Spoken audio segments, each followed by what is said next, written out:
Startups are inherently about risk. The whole name of the game is like find a risk that you can really take that if you hit on it might really inflect you. Like, what mistakes could you have made to not be in the outcome you are today? Just wish we had made bigger bets faster. You gotta go really hard when you see the opportunity. Zach Lloyd led engineering for Google Sheets and the entire Doc Suite from a few million users to over 1 billion. In 2020, he started Warp alone during COVID with just a deck. Warp is a terminal where you talk to your computer in plain English and the agents do the building. Roughly 1 million developers use it, and they're backed by Sequoia and the founder of Figma. We're competing with Anthropic, we're competing with OpenAI, we're competing with Google, and those companies have more money than us. They have the ability to burn money on users. The app itself is a sort of obsolete concept. You don't need to go from idea to app. You just kind of need to go from idea to outcome a lot of the times. From this episode, you can expect to learn why most SaaS apps are about to become obsolete, how to know when your business model will never scale, and why you should be hiring agents and not just people, and how to do that. If I were starting a company right now, I would be thinking about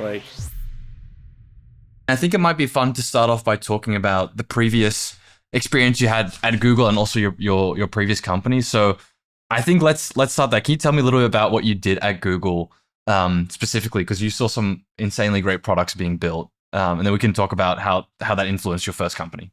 Yeah, I can start with Google. So I joined Google in 2007. I joined on the Google Sheets team. It's about 5 people at the time. It was a product that I think Google was actually unsure if it was going to turn into a real product or it was going to be an experiment because it was a part of Google Labs at the time. I was kind of actually when I joined, blown away that you could even have a spreadsheet in the browser.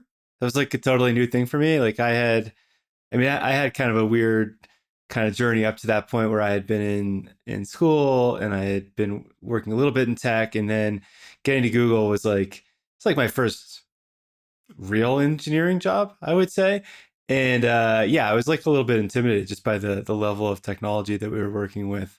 And so that's what it was like at the start. And then my journey there was, we built this product, which after about 1.5 years at Google, I ended up leading the tech part of Google Sheets. And then I led that project and managed that team for a long time. And then by the time I left, I was a principal engineer leading engineering for the Doc Suite.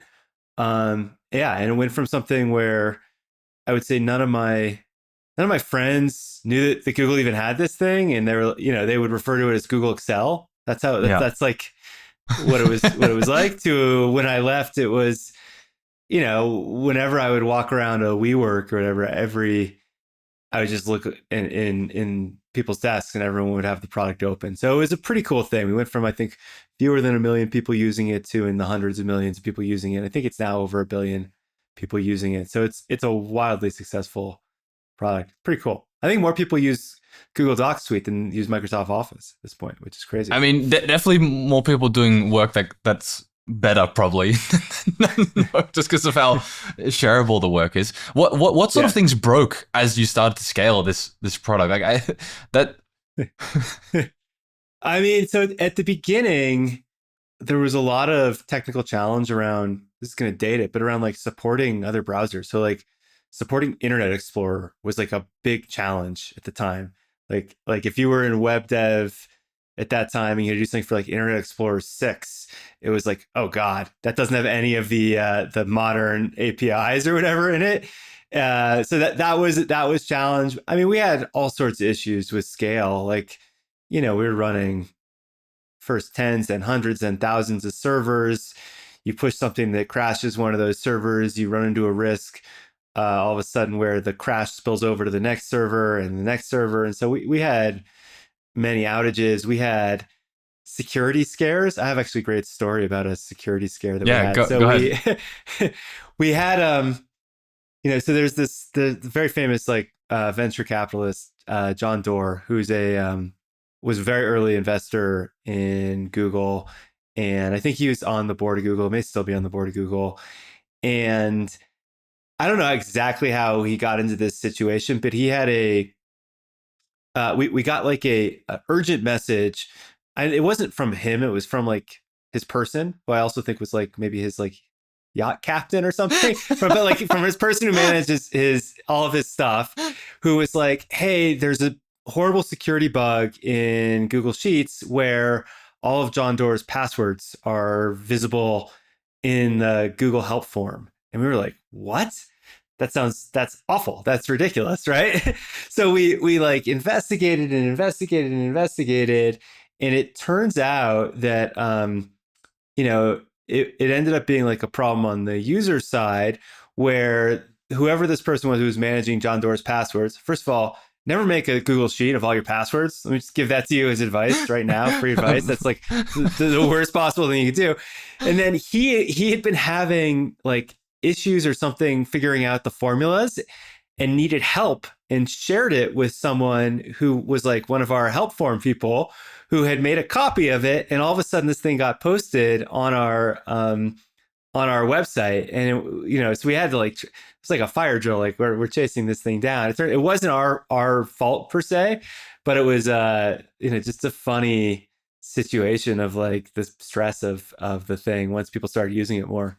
I mean, it's a pretty simple product, which I think is part of why it's so powerful. But was there any education that needed to happen in the early days, like for this kind of stuff to not happen? Or like, did you need to educate the users at all? I think it's a pretty intuitive product. The most confusing thing, and it's at the beginning, was that it was all cloud-based and link-based. And like, I remember one thing that we had to do, actually, this is an interesting one, where users, we had this big debate around, do we have a save button? And it's like, you don't need a save button, right? Because it actually saves every single thing you do automatically. But we had a lot of people who were confused about the model of, do I need to hit save? And so I think eventually we actually added something where if you hit like Command S, it would like show like saved. But it's not. I think we removed that after a while. We're like, this is just stupid. But I think that was the type of thing that was really different for people at the beginning. Isn't that crazy? This might be a big jump. We can go back to the companies you started as well. But I just, that this comes to mind where the product you're building now probably has a lot of those things as well that are less intuitive and in like 5 years are going to seem like ridiculous that people even wondered about. I'm curious, what sort of experience do you have now and how do you see developers running into those same types of problems? Yeah, this is like an eternal challenge that we have, especially because no, it's a similar kind of thing because we are, at Warp, we're changing the terminal and everyone expects the thing to work a certain way. And when it doesn't work that way, even if we have intended for it to not work that way, it feels broken to people or it feels like friction to people. And so, yeah, we have a mode in Warp, just to give an example, which confuses people to no end, but I find to be like one of the best things about Warp, which is you can directly type either a terminal command or an agent prompt in the same input box. And you don't have to there's no like, you don't have to hit a hotkey or anything. We will just detect whether it's a terminal command or it's English. Now, part of the problem is it doesn't work perfectly. And so that's understandably frustrating. But there's also just like a group of people who are like, why is it that when I ran this command, it ran through the agent? Is Warp trying to like rip off my credits or something? It's like, no, we screwed that up for you. But like the model of it, if people got the mental model more clearly, I think there would be less, less of these like, they would be more understanding of what's going on. So I don't know. It's a constant product challenge that we have, of like, how much do you try in the product to educate people? And there's a little bit of a feeling that I have where it's like, if you have to try too hard, then the product's not intuitive enough. Right. But then there's also like, I don't know, it's really, it's quite challenging because you want to expose new features to people, give them like a chance to like use them and see the magic. So it's really hard. And terminal users want like, a lot of them want like a very, very minimal experience.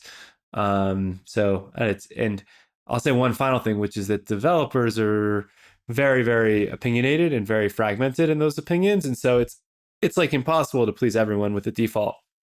So we have to make the thing customizable.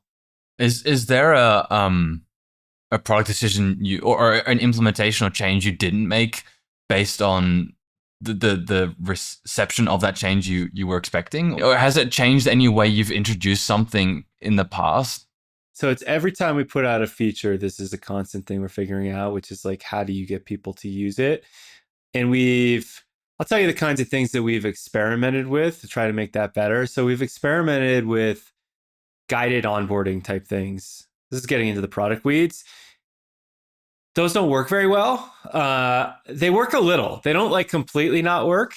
But the thing, like what people do is they just skip them because they're like, okay, I came to this thing to do a task. I didn't come to like take a Yeah. lesson on it. And it's very hard to give that person the information at the right time. The things that tend to work better are things that are not about onboarding or user education, but are just like built into the product. So like a good example, I think a good way to like expose people to things is something like a slash command, where it's like you can see all the things just with one keystroke, you can see all the things the app can do. Or a command palette is like a similar type of thing. Yeah, so we're always, this is just like an eternal challenge for us. And have we not shipped stuff because we thought people wouldn't understand how to use it? Yeah, we tend to try to like solve the user education problem, but yeah, some things we do think are just too complicated, and we won't we'll if we can't find a clear way to present it to the user, we won't ship it. Like, this is maybe a dumb question, but like, how much? Like, I like the fact that you're sort of with the command bar, like you're sort of seeping in context, like as people are doing other things. I like that, but how much of this matters when the future of coding is so hotly debated anyway? Like, how much do these features matter, or like processes of introducing features? Because I know you've got like a 3-phase. I think you wrote a blog on the 3 phases of what you expect the future to look like. I'm curious, like, is that a dumb question? Like, how much of this even matters if the way things are changing? No, it's not a dumb question. For coding over the next couple of years, it's going to matter less and less. Like the change that's happening, like the phase that we're in right now, is it does matter because you're still sitting there as a developer prompting an agent interactively in a tool like Warp or Cloud Code or whatever. And so your hands on keys and you're like using the interface of the thing. The thing that's going to happen is that agents are going to become more autonomous. They're going to become more cloud focused. And you're I actually think that the interface is still going to matter. Like humans are still going to be in the loop dealing with agents, even when they're in the cloud. But the type of interface is going to be more like a management interface or orchestration interface, something like that. And so it's a great point. It's like if there is a risk because the technology is changing so quickly that if we're focusing on today's like interface design challenges, that we're building something that's gonna be obsolete in like 6 months or a year. And we're super aware of that. Like our focus is on what's the next thing that's coming with agents. So yeah, I think anyone who's building in our domain has to be aware of that. I think anyone who's building in any domain, like all of these sort of like hand editing interfaces are just going to become less and less important. Like for Figma, even I think it's like it's going to be less important. Anything where it's all going to become much more prompt driven and actually much more automated.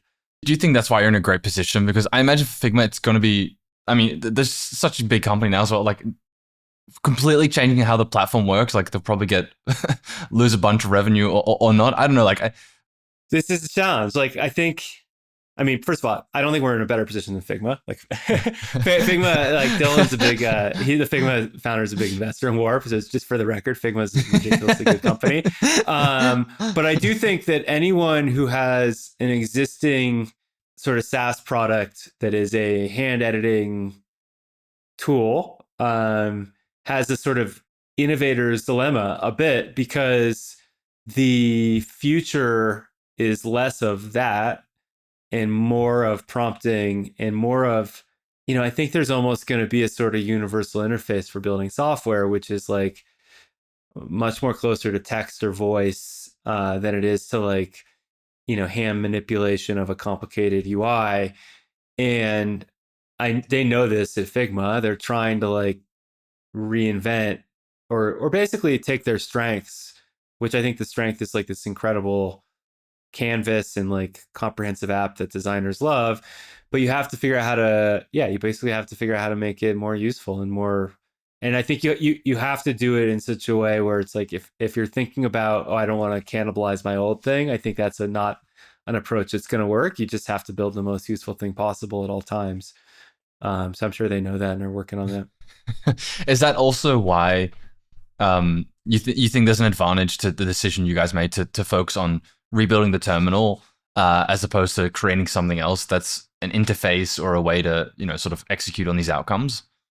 I don't know. I mean, to be honest, like the way Warp is a terminal, to be clear. Like we started as a modern terminal, but if you look at Warp today, it looks like no other terminal in the world, for better or for worse. It has, first of all, it's all geared towards building with agents. So like I said earlier, like one of the main modes is actually just like typing or talking to it in English, which that's not a thing other terminals do.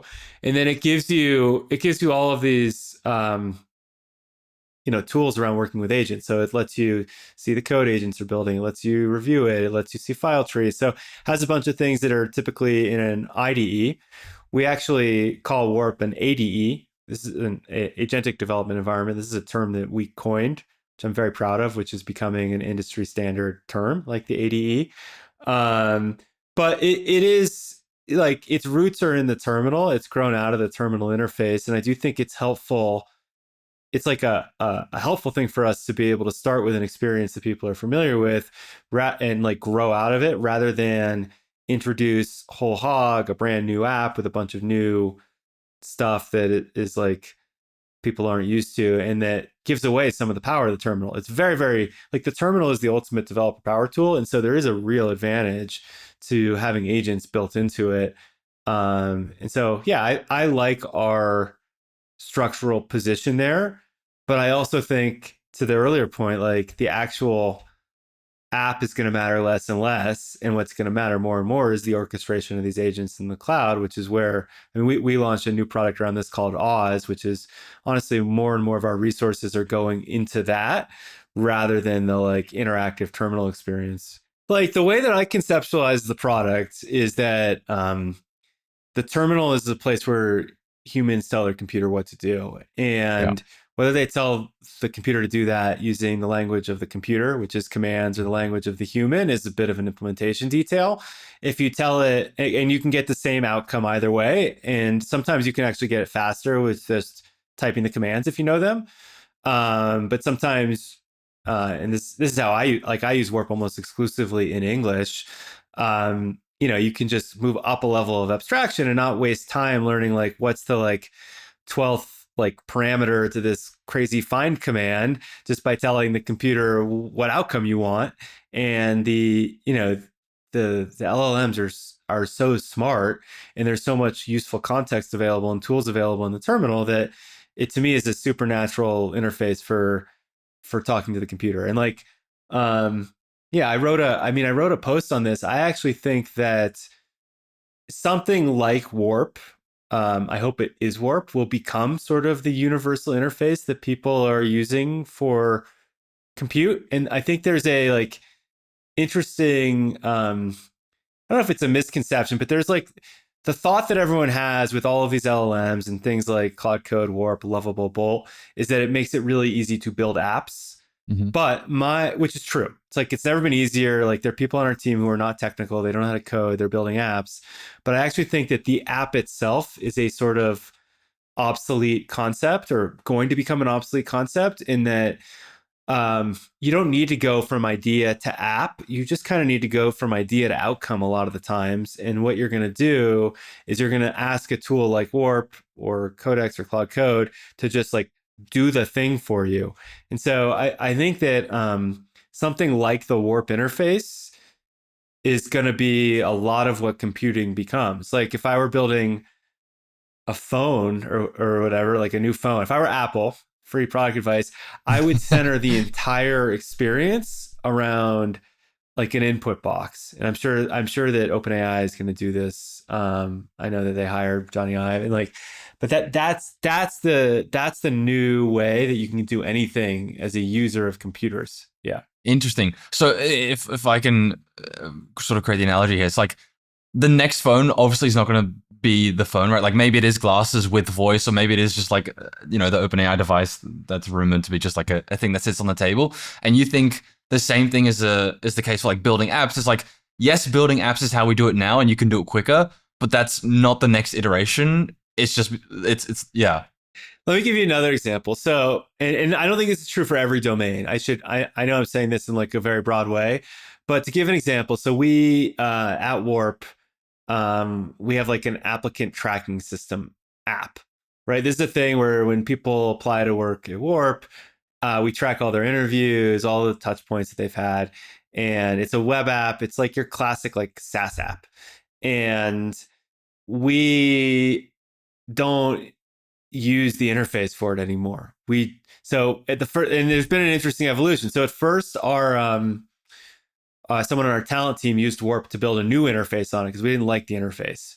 So we built our own app on top of it that just used its API. And it's like a better, it's crazy. This is not a technical person. He's like, this is a better version of it. It's like a Kanban board version of it. We like it more.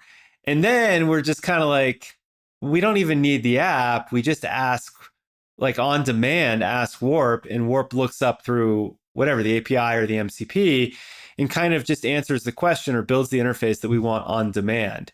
And so that ATS, which we're paying, I don't know, probably like 30 grand for a year or something, is just like a series of database tables and like business logic for like changing the states of them, which I think that's not needed. The Biography podcast is presented by Ro, the all-in-one banking platform for startups. Thousands of startups like Perplexity, Product Hunt, and more use Ro. You get everything you need to manage your startup's cash. Fast banking setup, cards with up to 2% cash back, and yield that turns company cash into extra runway. All super important in the early days of launching. But the thing founders really love about Ro is their team. They are obsessed with helping founders disrupt the status quo and will go to the end of the earth to help them to do so. And exclusively for Biography podcast listeners and viewers, you'll get a $1,500 statement credit plus a ton of exclusive perks when you manage your company's cash with Ro. To learn more, visit rho.co/biography. Terms and conditions apply. Ro is a fintech, not a bank. Checking and card services are provided by Webster Bank, member FDIC. See rewards terms for details. So not every app will be like that. Like, for instance, I'm not going to, like, I think Spotify will continue to exist because I'm not going to like build myself a music library app on the fly at all times. Plus the licensing perhaps. Yeah, there's all like some apps. I mean, I made the point very broadly, but I do think there's a whole class of like apps that don't need to exist. Maybe even including honestly like spreadsheets, because again, when we do data analysis within Warp, we're kind of we're starting to skip the step of uploading the data into the spreadsheet and more just like asking the asking Warp to do the analysis. And it's cool because it's like you just skip this intermediate step, and like people on our team don't have to learn how to use Google Sheets. They can just try to get the answer they want. So it's really cool. That's so interesting. Very disruptive. Yeah. I mean, to everything.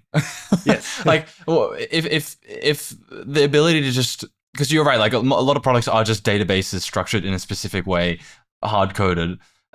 If the AI's ability just to retain information and pull, like, what apps are left then, if any? Like, is it just is it just Spotify and the terminal?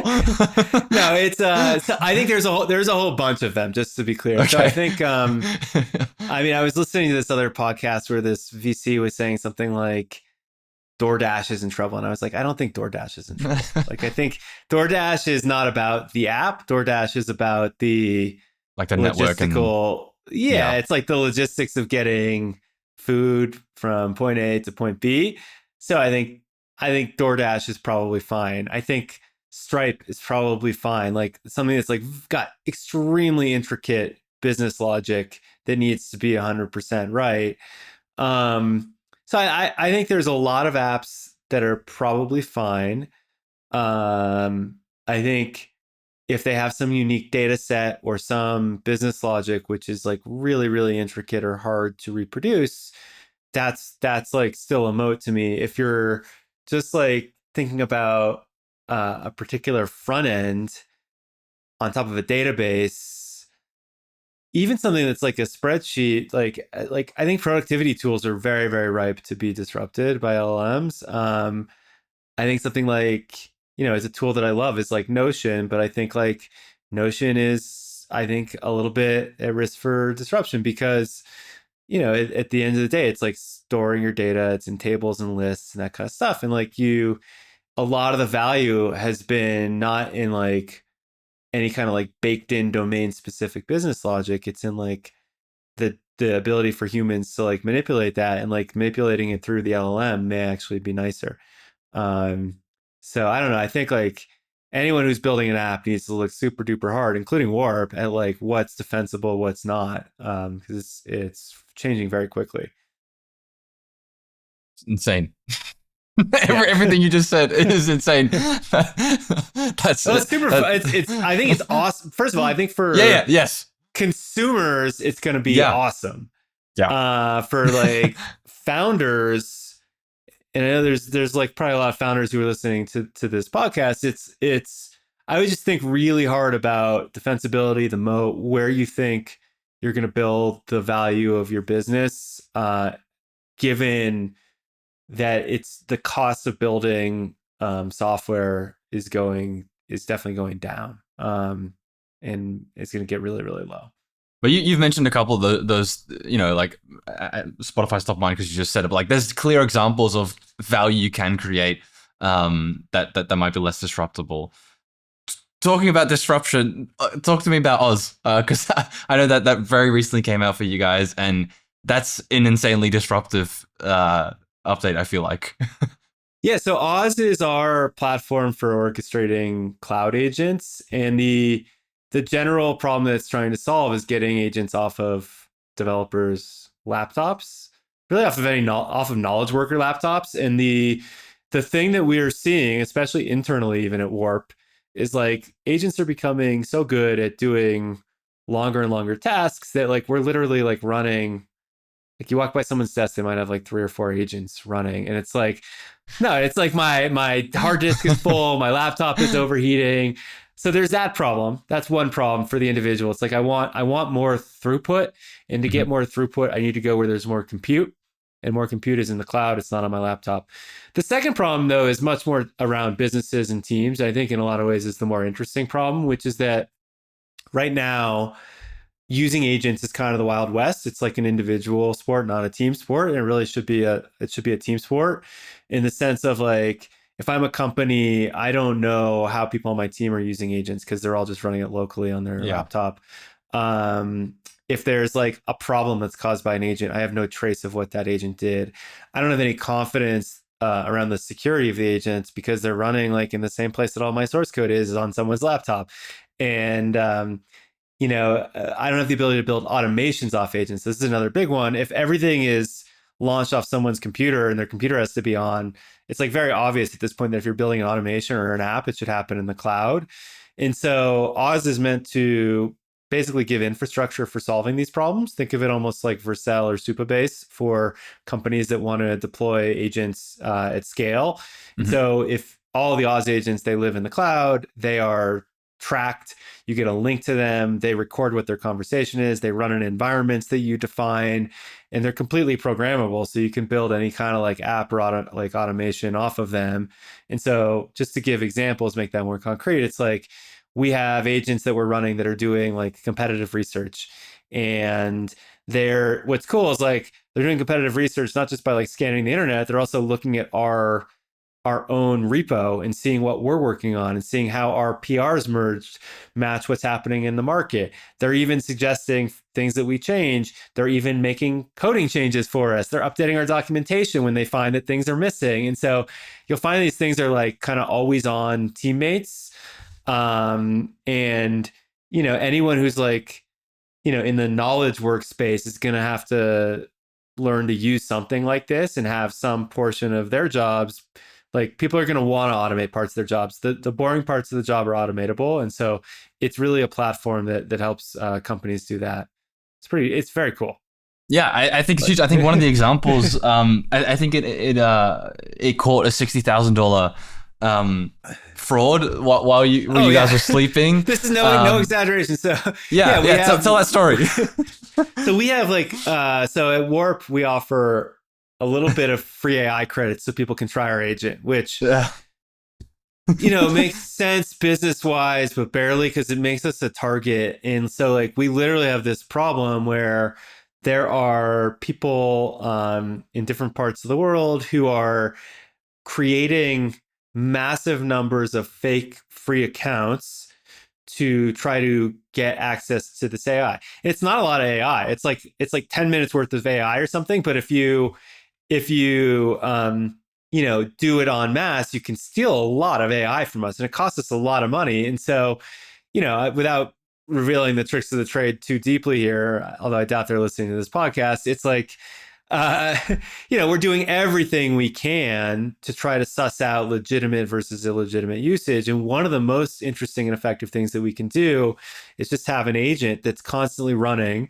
It's looking over our actual database. It's looking over our analytics. It's looking over where people are downloading, who's logging in, who's signing up, what email addresses they're using. And it is what's really cool is it's not like a traditional classifier where it's like you've trained it and it's looking for known patterns. It's smart enough that it can identify new patterns, and it can be like, hey, there is a suspicious spike in usage here from this cluster of users. Here's a change to the code to block those users, and our estimated savings from it are like, this literally in the tens of thousands of dollars a day. This is no joke. Like this is the scale of thing. Finding these things, it's actually making the suggested changes. So it's really like that alone like justifies the cost of this. And you can just start thinking of the applications of if you have a smart teammate who never stops working, that you can give access to the right context. Like what can they do? It's amazing.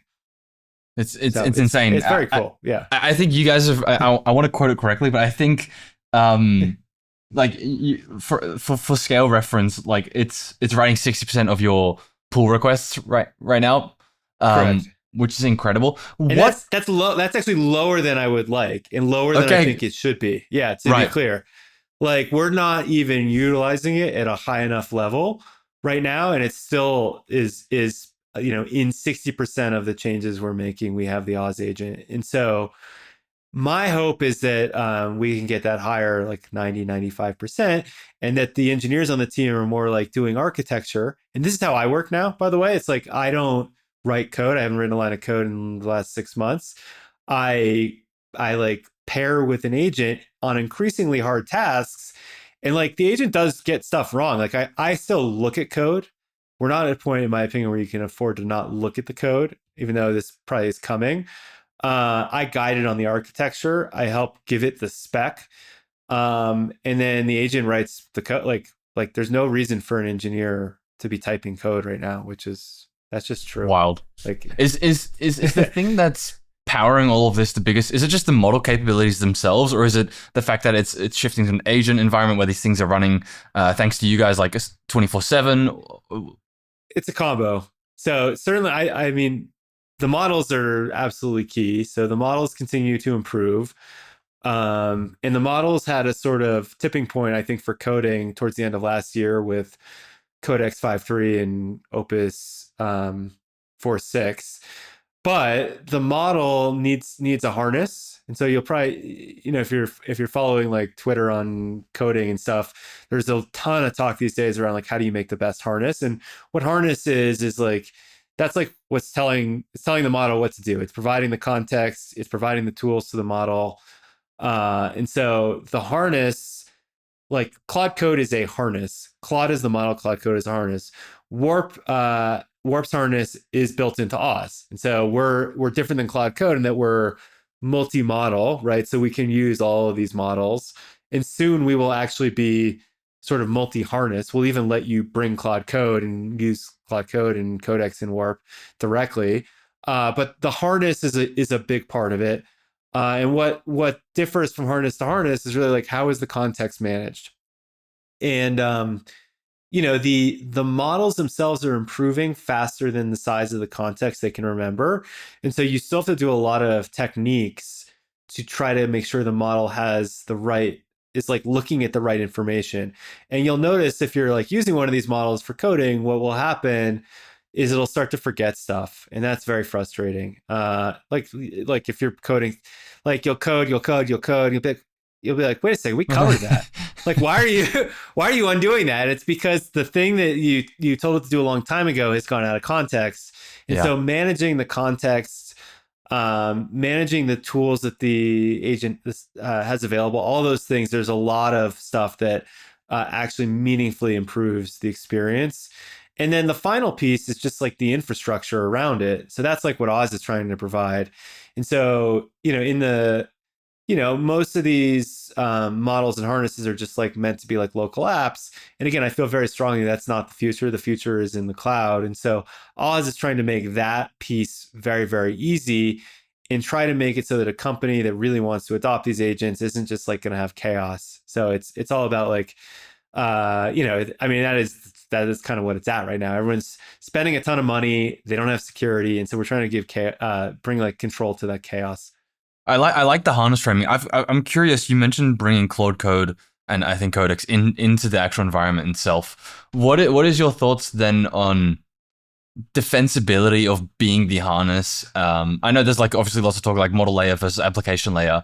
I'm curious what your thoughts are on that front. I don't think there's that much defensibility in the harness. Is my total honest answer. And so like, um, I think I think that there's like definitely differences in harnesses. The only way to really like rigorously see how good they are is to eval them, right? And so we've spent a bunch of time at various times in Warp's history. We've been number one on Terminal Bench, number like in the top three on Sweet Bench, the two main things. So I do think that there's like value there. I think actually our business future though is less around the harness than it is around the orchestration of the agents. Companies, I feel very strongly about this, is they should not bet everything on one horse. I think you want, if you're a company, to be picking a multi-harness or multi-model solution for reasons of avoiding like model lock-in. I mean, there's this crazy stuff that's going on right now politically with like the Department of War. It's like, I think it's like, a great, yeah. You don't want to just be an Anthropic only Claude Code. Like that's not a smart thing. And most enterprise leaders that I talk to realize that. And so our bet is really on like the orchestration across the enterprise, all of the features that let companies deploy agents at scale. And we will continue to build a great harness just because when we have our own harness, we can integrate it super well into the product. Like we can do like things with the interface and the experience that if we're using a third-party harness, we can't do. But we're also trying to be super duper flexible about how these things are deployed because I think that's what the market wants. And you mean deployed in the way that you're using the models or how the harness itself looks? Yeah, or even if you don't want to use our harness. Like, again, like I said, we will support using Claude Code in Warp. We support using Codex, Gemini, whatever. Is there not a danger to that? Or there's a danger in that like we make money based on people using our harness, but I think from a long-term perspective, I don't think that's a great business. I think that the better business is to like you have to go to where what companies want, and I don't think any company right now actually wants to lock in at either the model or the harness level. And so we're just trying to listen to that feedback and give people who are deploying these agents a thing that's like most valuable to them. That's my I could be wrong, just to be clear, but like that's what I think. We predate ChatGPT by a couple of years. So we started. I mean, basically, I'm a sole founder, which is there's pros and cons too. I started the company at the height of COVID in like June of 2020, which was a weird time to start a company. So we're weird time regardless. Just weird time in the world, and especially weird time to be starting a company. It's like I didn't see any of the people I was working with in person for like a year or whatever. The original mission of the company was like to help developers ship better software more quickly. That's stayed our mission. Although I actually think our mission may expand a little bit because what it means to be a developer has really changed. But that's by and large stayed the mission. But the original product that we built was a like a modern, like the idea was to modernize the terminal, and the business idea behind that was like, hey, this is there's really two tools that developers spend their days in. There's the terminal and the code editor. And the terminal has by and large been kind of overlooked as a tool. And I didn't think it was a very good product. And I had all sorts of ideas around how we could build something that would be more useful. And so we were also going to build collaboration around it, try to make a terminal that worked for teams, kind of like Google Docs DNA. And the business idea was way less formed than the product idea. Mm-hmm. But we had sort of an inkling that this was an interesting and valuable piece of real estate, and just like building something better here could in the long run actually be, we find different ways to build a business around it. And then we basically spent the first couple of years building that. We got a lot of traction amongst individuals, just like right from the start. Like the first day we put Warp out, we got over 10,000 people sign up for the wait list just off Hacker News, that's great. It's like, there's like demand for the thing that you're working on. So we always had like a really good growing user base. And then we had to switch the concept, not switch, but like as AI became more and more of a thing, we realized, hey, this matters much more than our original product thesis. This is way more useful in the context of the terminal. And even though I do think actually collaboration and teamwork is going to be more and more useful, like it's a huge differentiator for Oz that it's built for teams. Clearly, like there was market pull for having AI in the terminal. And so at the end of 2022, even before actually ChatGPT, we started having AI just by using the Codex API, which is not the same as the Codex of today. It was like the Codex that was powering GitHub Copilot. And so it let you translate English into commands. And that was like popular. And then when ChatGPT came out, we were like, okay, this really makes sense in the terminal because it's very, very hard to like use a terminal and remember the commands. So we did a thing that a lot of apps did. We put a chat panel in, and that was in there for a couple months. And we were like, this is stupid. This is not the right experience.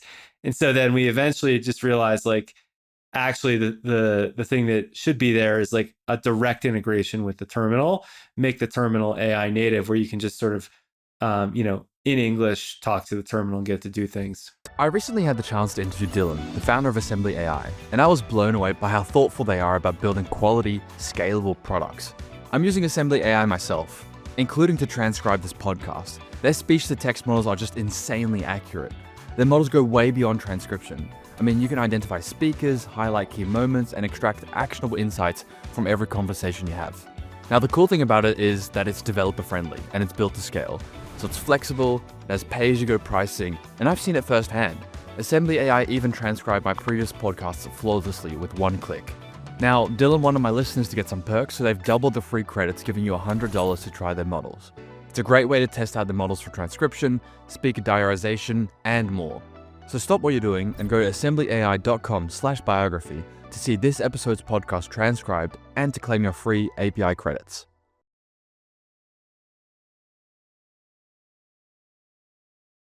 Well, to be clear, I don't think we followed like the perfect path either. Okay.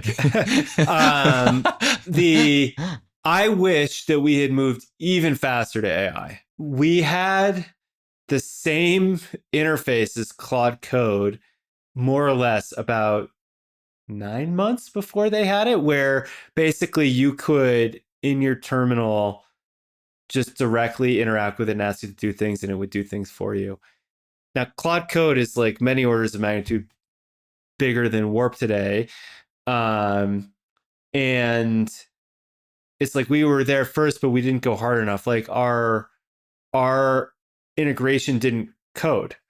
So it had the same interface, but what it did was it like would do terminal things for you. So it would set up new projects or manage your Git or like deploy things, which is super useful. But it wasn't until that we added coding, and we added coding about 3 months after Claude Code, that it actually like our like that inflected our revenue much more than the prior AI that we had. So I wish we had done that faster. I wish we had like moved. Yeah, I wish we had moved off of what we were, just like our just be faster. You just got to be so fast in startups. We're built in Rust, Mhm. which again, I don't want to get too technical, but we picked a very like hard language to build it in because we wanted super high performance graphics accelerated app, and that's been cool. Like it's a great basis for an app, but it's also really slowed us down in terms of it's much harder to build things in Warp than it would be to build things if we had like an Electron app. I still think it's probably the right decision, but it was like one of those ones where I don't know if I had turned back the clock, I would have done it again. Um, yeah, it's like everything. When I look from my current vantage point, even though we're doing really well, I just wish we had like made bigger bets faster. And so I don't know if that's like a lesson that applies to other people, but it's like you got to go really hard when you see the opportunity. Startups are inherently about risk, and so being down to take bigger risks more quickly is something that I wish we'd done, and I still think we're gonna do. Like we're gonna continue to take even bigger risks. I think you just have to do it in a space that's moving so fast. I'm just always thinking about like what's the next big bet. Like we want to win, right? We want to be where people are building software, like not even just developers, like where people are building and maybe even using software. It's that big of an opportunity, and like the market that we're in is growing super fast. But we also, we have gigantic competitors. Like we're competing with Anthropic, we're competing with OpenAI, we're competing with Google. They're a little bit slower. We're competing with Microsoft. They're a little bit slower. We're competing with other great startups like Cursor. And so, and those companies have more money than us. Like they've raised more money. They have bigger teams. They have more resources. They have the ability. One of the big things that they have that we don't have is the ability to just like burn money on users. So, and this is like our biggest competitive challenge right now is like these other products are cheaper than Warp for a lot of things because they are willing to just like incinerate VC money to like fund their growth, which is not a strategy that we're taking right now. And so, what I'm constantly thinking of is like, okay, well, this is the competitive landscape. We could try to like go for a niche, which, there's probably like we are better for certain use cases. That might be the conventional advice, and that's probably pretty smart. Maybe we should do that. But I'm just like way more interested in the bigger opportunity and thinking about, well, what are the bigger swings and bets and risks that we could take, even that capitalize on our strengths of actually being sort of smaller and faster and like having this like really interesting differentiated product to start from, and being like, how do we like catapult ourselves up? Like how do we get to that next level? And like I'm much more interested in that personally than I am in like securing a small niche for us. It might mean that I walk away from Warp and like I got to go get a job or something, but I'm just like much more interested in how do I take the bigger risk. I think it's interesting that do you like what sort of questions are you then asking yourselves internally? Because I think it's interesting that you combine like your own strengths and a really realistic view of the market. Like, all right, we could go raise a ton of more money, but like these other companies are probably already ahead of us in that regards. Like, let's not even compete. So how then do you go about like concluding what could be a winning strategy and then managing or like injecting the risk there? Yeah, so it's an awesome question. I don't think there's like a silver a silver bullet, but like I am looking for calculated bets that we can take, and I'm looking for areas that we can like focus the whole company on. So rather than like, if we're like playing roulette or whatever, I'm not looking to do a little bit here, a little bit there, cover like half the numbers on the table, and get like, some small thing. I am looking for like, how do we take our team, which is extremely talented, and focus it on the thing where if it hits, it will inflect us the most. And that's like scary because that's also means like there's a lot of places where that roulette ball could fall, not that it's not just gambling. Like there's a lot of like strategies going into this, but like I'm trying to be like, where can we be most focused and push hardest where other people might not be pushing, that takes most advantage of like, you know, what our current like asset is. And what I'm trying to avoid is the fallacy of sunk costs. And like Mm. I'm trying also a little bit to block out the, you know, like I want to do what users want for sure. But if we are just in like a mode of like fixing user issues, I think that's like a sure way that we're also probably not going to inflect. Like we should do some of that, just to be clear. I don't think we got to listen to users, but I also think we just need to be risk on at this point. And anyone who's, especially someone who's even earlier than us, like if you have early stage founders who are listening here, I think you get like the whole name of the game is like find a like risk that you can really take and push on, that if you hit on it might really inflect you. Yes, that's how I'm thinking about it a lot right now. It's very Don't go challenging build a because like faster horse. we have, you know, 4,000 open GitHub issues, and like it's super painful for me. No, really, it's like That's how the heck do we manage that and still innovate? And I think we need to be thinking in terms of innovation, not in terms of business as usual. But so how do you manage that? Like an average week, like how? Because like to your point, like it's probably super easy to be like, we're doing decently well here, like we're growing really well. We don't need like let's kind of put the foot off the gas. We got a ton of other shit we need to fix anyway. Yeah, no, it's a constant, like that is a very, very big struggle, because yeah, we're doing fine and like we're growing and like we have a thing people like, you know, we're getting close to like 1 million developers using it. It's like the revenue's growing nicely. I'm just like trying to look ahead, because I think the macro space that we are in is changing so quickly. And we do, so it's like nuts and bolts. The way that we do this is, so we actually do what I call continuous planning. This is like, it sounds fancier than it is. We have one big stack ranked list of all the things that I think we could be doing, all the efforts. We're every week reprioritizing that based on changes in the market. We used to do something more heavyweight, like OKRs. Do you know OKRs? Like yes, we used to do OKRs. That was like how I started from my holdover at Google, because Google does OKRs. And I was just like, this is way too slow.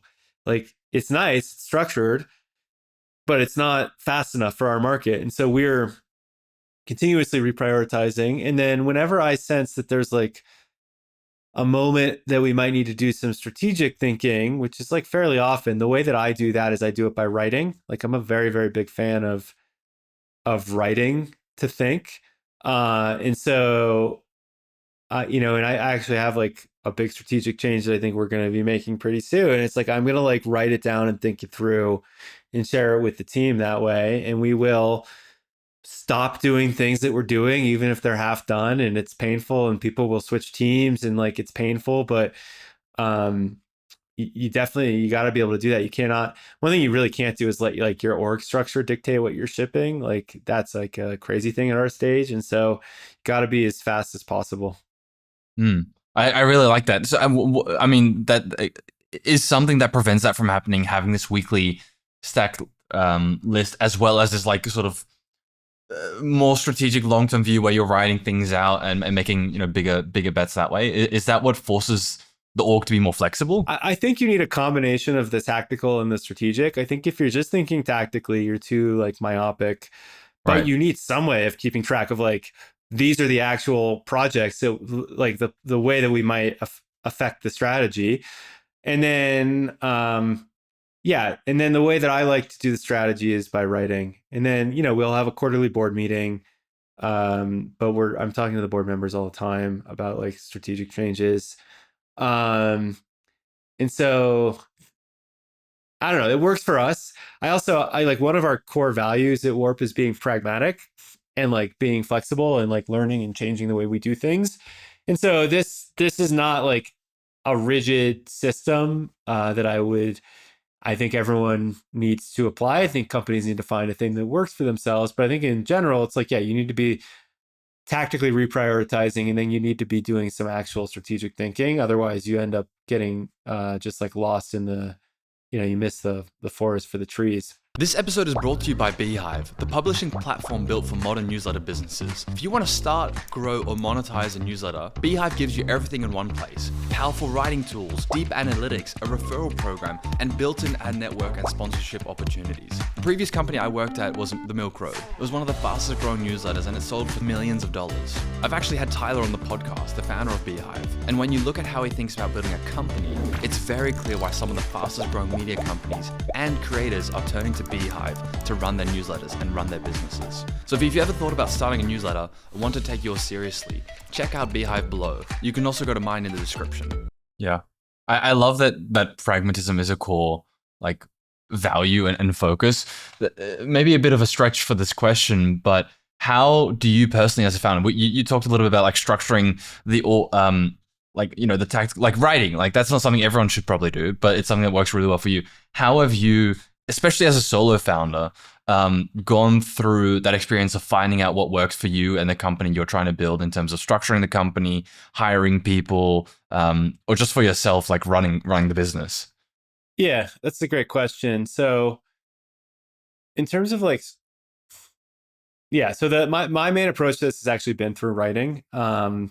Before I even started the company, I spent like a couple of months working on a sort of operating manual for the company, which was in a totally different space. It wasn't nearly as good of a fit for me. It was like a wild ride of, it kind of like part of the time worked, part of the time didn't work. It didn't ultimately work, but it was an incredible learning experience for me as something that didn't work. And so what I did when I finished my time at that company was I basically wrote a huge postmortem doc. I've never shared it with anyone. It's like 30 or 40 pages of like, Jeez. what the hell did I just go through? But more importantly, like, what could I learn from it? And so I took away, just to give some examples of things I took away, it was like, it's very clear that if I was going to start another company, it should be in a domain and a problem that I really care about. And I didn't really like have a passion for the thing I was doing before. It was in the like social media marketing space, and I'm not a big social media user, and I don't really have a lot of knowledge or passion for marketing. It was a very operationally intensive company. Like, we were a Series A company with 150 people working there and like an office in Jakarta, Indonesia. And it's like, what am I doing? Like, I don't know how I'm a software person, and it was like all about managing headcount. And, so I wrote down all of these like principles. So that was the first thing that I did out of that last company through this postmortem. And then one of the principles was be very intentional about the company and culture you're building if you start another company. And I wasn't even sure I was going to start another company, to be clear, but I knew that if I was going to start one, I wanted to be intentional and have a like path and plan that I was going to follow. And that's why I spent all this time writing up this thing. It's called it's public. It's on Warp's it's like notion.warp.dev. It's called Our How We Work.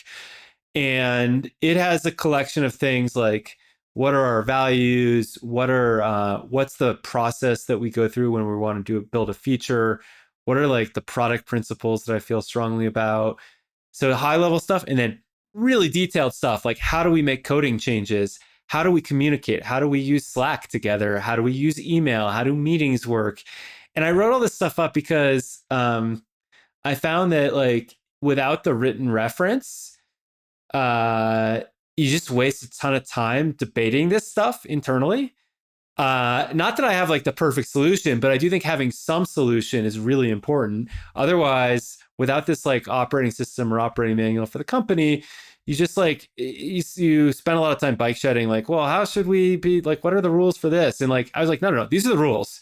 Like, we can change the rules, we can like debate the rules, we can improve them, but we have a shared starting point for doing it. And then more on like the value side, the other really amazing thing about doing this was like, it made it so that when people were choosing whether or not they wanted to work at Warp, or they would read this beforehand and be like, this is for me, I love this, or they'd be like, no, I don't want, like, this isn't how you should do coding or product or whatever. And so it's been a great mechanism for helping the right people join the team. And I think that's one thing we've done extremely well at Warp is like, the team is A++. It's like the smartest people I've ever worked with. And they are all pretty value aligned because we publicly share the values that we have.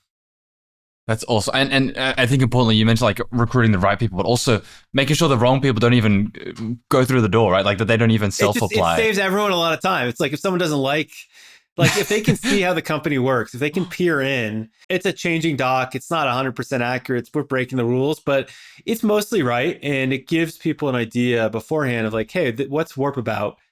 And so that's been an incredibly valuable asset for us and something I'm glad I spent the time, working on before I started the company. Are there things like that that you wished you would have done before your previous company, or things that maybe founders should do in general? I know we talked a little bit in the like walk up to this, like, should people start companies later or earlier?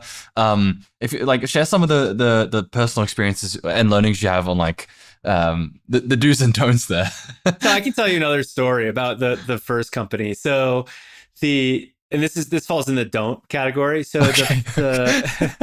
so I was a co-founder, but I was a CTO. It wasn't actually my like idea. I didn't actually participate in the initial fundraise.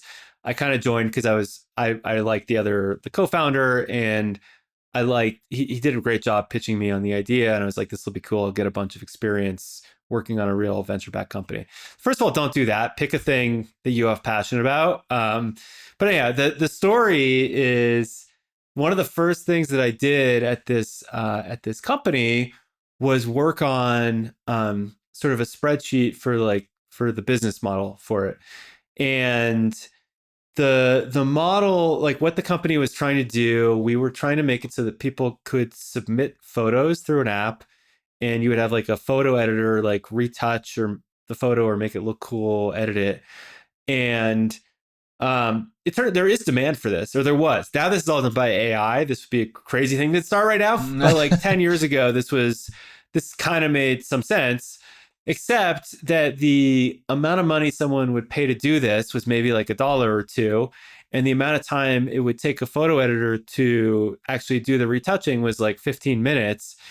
And then if you start to do the math on that, like we built this out, it was like, oh, that means like a throughput of like, 4 photos an hour at like and we want to have a margin on it at like a $4 to $8 an hour salary. And I was like, and then it was like, okay, and if we wanted to get to like 1 million in revenue, it was like we would need like, I don't know what it was, like 500 photo editors. I was like, how the heck is this gonna work? And we still tried, but like it necessitated almost immediately a change in business model from what we signed up from, like what I thought we were doing, to something that was more like $50 a month, and you get a certain number of like photos, and we're gonna have to figure out how to offshore the photo editing, and like it's just a totally different thing. And I was an idiot. I should have sat down before signing up to co-found the company to do that. And, I just didn't know. And I didn't really have someone guiding me in how to do it. And I was like, I had like hubris. I was like, I'd had a really good career at Google as an engineer. And I just didn't realize I didn't know the first thing about starting a company. Which is, again, one of the reasons I signed up to do this. Like I wanted to learn, and I learned, but there's probably some shortcuts I could have taken there. So one lesson is like, definitely like think through the unit economics of your business before you actually like, start it. Is there any like that first strategy, could that have worked? Like maybe that's an extreme example, but is there validity to having like a business model that doesn't work for some extended period of time in the hopes that it will? Like the model costs, I assume, are going to get better for you as well in long run. It's an awesome question. The short answer is like, it's totally fine to pick something that doesn't work in the short term. What you have to do is have a model that you believe will work in the long term. And so, and you can't try to scale a thing that doesn't work. That's the other big lesson. So if you want to just like validate the idea, like, is there demand? And like we had validated there was actually demand for this, and people paid us. Like we got to multiple millions of dollars in revenue on this thing. And there was demand, but it wasn't we didn't have like a great plan for how could it turn into a good business. And so I think that's a big mistake. Like it's fine to like, yeah, it just won't work. It's like you need a thing that you at least have a path.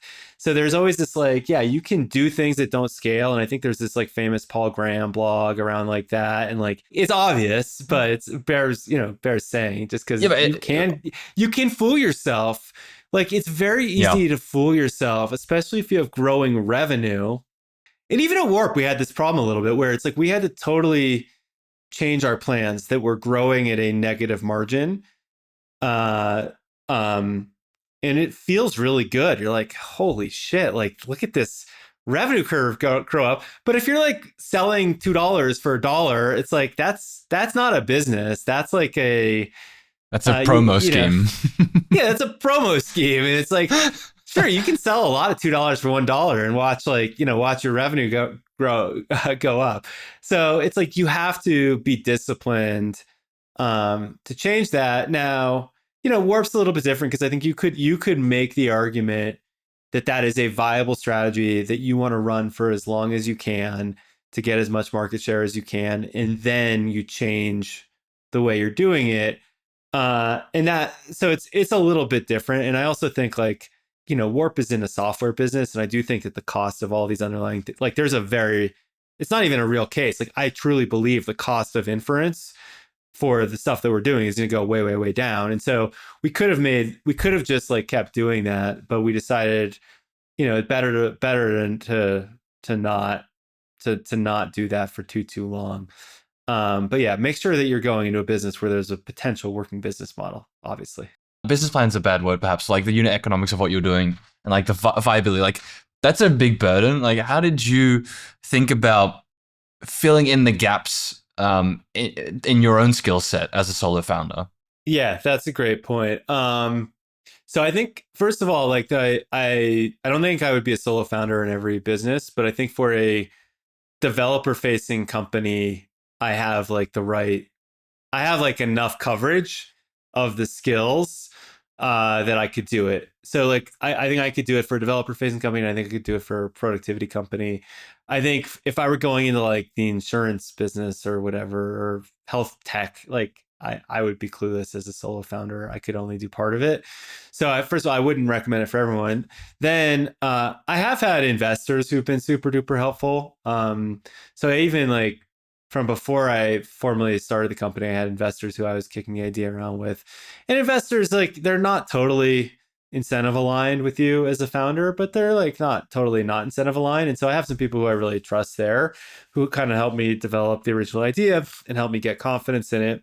VC investment is they're in like the hits business is like the way to think of it. Like they're like music producers. And if you're a music producer, like you're gonna put out 10 You make some bad albums and songs. like yeah, and like most of the songs on those albums are going to suck, but if you have one or two good albums, it's going to make your career. And like the VC business is the same business. And so what they are doing is building a portfolio of companies that they invest in. And they're okay if like a bunch of those companies that fail, so long as some of those companies hit. And that means that they are pushing you, just to my earlier point, like they're pushing you towards the biggest risk, the biggest outcome. And that might not be what you necessarily want as a founder. It might be. Like in my case, I'm actually like pretty value aligned. Like I'm just like, I want to go for the biggest thing too. But there's totally a world where if you're a founder, you might just be like, okay, I want to just build like a steady, good business, and that is not what they're interested in.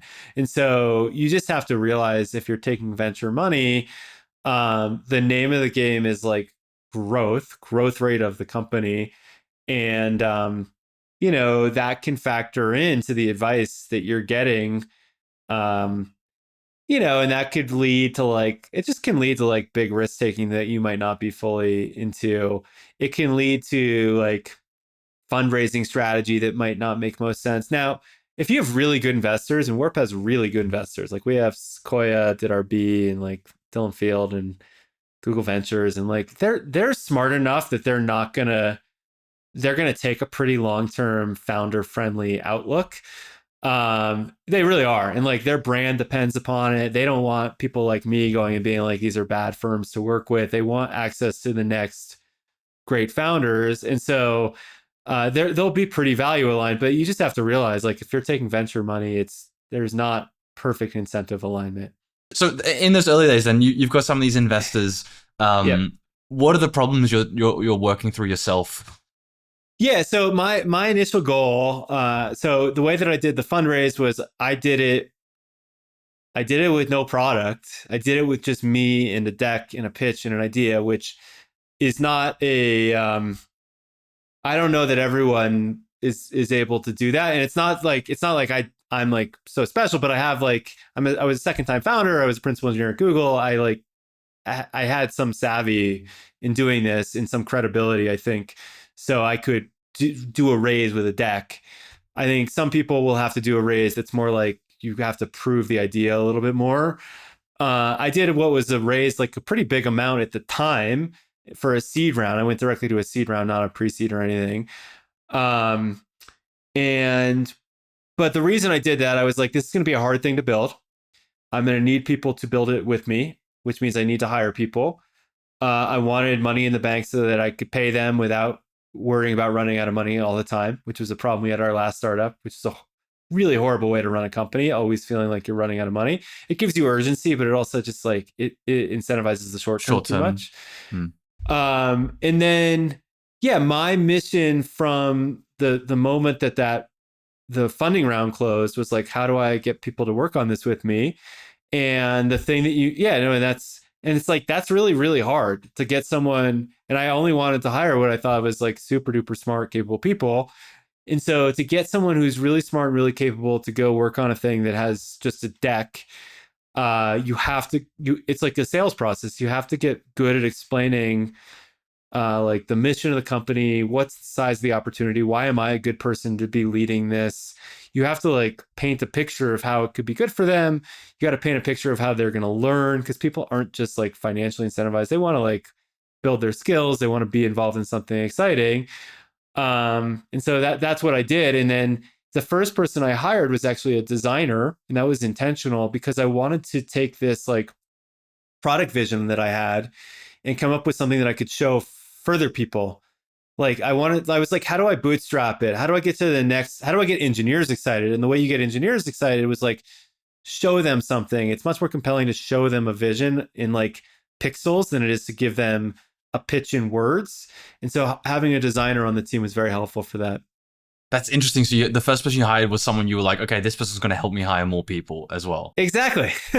It was like, and that's how you can think of it. It's like, okay, it's like I need to get to a team of like 7 or 8 people. I need some great engineers. What's the path from just me to that? And it's a designer first, actually, because the designer unlocks the hiring of the engineers. And so that is actually how I thought about it. And that's the order that we went in. We went designer and then engineers. And then once we had a small team, we started to build the MVP, and then I could actually show further engineers the product. And like engineers are the key. Like if you're building a tech company, engineers are higher grade engineers. That's still the key for Warp, even. It's just like higher grade engineers. And so great engineers are very in demand. And so that was like the challenge. Like how do you get some awesome people to join? How did you convince the designer? Because they probably needed, was that then the pitch and nailing that and like the career growth and. Yeah. So the designer was someone who I'd worked with for years at Google. And so that's, like I hired the person who was running design for Google Docs, which again is like it's very helpful to have a network and some experience and people you can go to. And so I was able to, again, just like we had worked together, so I think he had some trust in me, and like he was looking for something different from Google, and so it just kind of worked out. But I interviewed a bunch of designers, and yeah, he ended up being great. What are some of those you mentioned, like, the fact that you had such a great career already? What are some of those risks that first-time founders might not realize they have, and how can they, circumnavigate them to some extent? Like, hiring potentially, right? They don't have a network. Yeah, I think undervaluing the importance of hiring. Like you might not understand what your role is as a founder to start. And your role as a founder is like on any given day do the next most important thing for moving the company forward. Like that's kind of what it is. But at the beginning of the company, that is, again, if you're doing like a venture back company, which is what I've done, it's really getting an initial team of incredible people in place. And then it's like building an MVP. It's talking to customers and validating that there's demand for your idea, because you probably had some idea that you have a lot of conviction in, but the idea could be wrong very easily, and so you need to de-risk that. And I think like a mistake would be, and I actually made this mistake even before my first venture back. So like I did like outside of Google, I had like an app that I built. It was a photo sharing app. And I was like, this is so cool. I'm going to build this whole thing myself. I'm not going to raise any money. And I built it. And then like, I was like, here it is, world. Use Good it. luck. And no one Yeah. wanted to use it, right? I didn't know how to get in front of people. I had just built it myself, more or less. I had like, a person I was kind of doing it with. And like, don't do that. You have to have this strategy of distribution. You have to think several steps ahead of like, how are you going to build something compelling, get it in front of people to try it, get a feedback loop going, adjust what you're doing based on that feedback loop. And so, yeah, I think focusing on the team is pretty important at the beginning. I know we're coming up close on time. Is there anything we didn't touch on that you think is important to mention, whether for Warp or just founders in general, that you think we should still touch on, or just in general you want to say? Well, I think one other interesting thing that's changing is just like, in addition to hiring, you should be thinking right now about like, how do I automate parts of my team, even right from the get-go? Like we have a new role at Warp, which is, we call it agent builder. And these are people who are just building agents to automate parts of what we're doing. And so there is a crazy amount of leverage from like adopting the new technology. And so if I were starting a company right now, I would be thinking about like, what are the agents that I want on my team? Like, how am I going to have agents do marketing? How am I going to have agents prove demand? How am I going to have agents do competitive research? So that's like a new thing, but I think you should 1000% be thinking about that as a founder right now. Is like, well, what's my agent team going to be? Because it's not just people that you want at the moment. No, that's so awesome. Oh my God, that's great. That's awesome. Hire an agent builder, and then also yourself, like figure out what agents you want to build. Like figure out like what's the maximum leverage you can get from this like insane new technology, and it's going to be about building agents and having them do jobs on your team right now, and not just like blindly following the startup playbook from 5 years ago. So like, yeah, it's all changing, and like you need to be super duper adaptable. But I would be thinking about hiring agents, not just people. Yeah, I love it. That's awesome. Zach, where can people find you? And if they want to join Warp, where should they go? You can check out Warp at warp.dev. You can find me on LinkedIn. I'm like trying now to tweet more, and I'm having a bunch of Get an agent I'm growing my Twitter following, so you can engage with me on Twitter. I'm like actually like doing stuff there for the first time in my life. Yeah, check out Warp, check out Oz. You can get to Oz through Warp, or you can go to oz.dev. That's another way to get to Oz. Yeah, that's it. This has been awesome.